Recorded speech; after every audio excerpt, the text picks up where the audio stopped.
नमस्कार मंडळी, कशा आहात तुम्ही? तर दिवाळीची ना फराळ तुमचं बनवून संपत पण आलं असेल, पण माझे काय व्हिडिओ संपत नाही आहे. दिवाळीचं फराळ तर मी बनवलंच होतं दिवाळीच्या आधीच, पण त्याचे व्हिडिओ अजूनपर्यंत मी पोस्ट करीत आहे. हा लास्टचा व्हिडिओ आहे, नक्की बघा.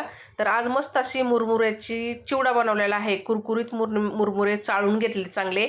कढईमध्ये ना तेल गरम करून घेतलं, त्याच्यामध्ये मक्याचा चिवडा, शेंगदाणे, खोबरं, डाळवं फ्राय करून घेतलं. नंतर आहे ना कुरकुरीत अशी मिरची फ्राय करून घेतली हिरवी, आणि कढीपत्ता आणि टेचून घेतलेला लसूण कुरकुरीत फ्राय केला. आहे तिन्ही वस्तू चांगल्या कुरकुरीत फ्राय करून काढून घेतल्या.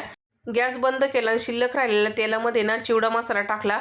चवीनुसार मीठ टाकलं, मिक्स करून थंड करायला ठेवलं. नंतर एका भांड्यामध्ये मोठ्या मुरमुरे घेतले, फ्राय केलेल्या जिन्नस त्याच्यामध्ये टाकल्या. आणि शेव आहे ना, लसूण शेव मी घरीच बनवली होती, ती पण टाकली. आणि जो चिवडा मसाला होता बनवलेला तो पण त्याच्यामध्ये टाकला, मिक्स करून घेतलं. तयार झाला मुरमुऱ्याचा कुरकुरीत असा चिवडा. भेटूया पुढच्या व्हिडिओमध्ये. धन्यवाद.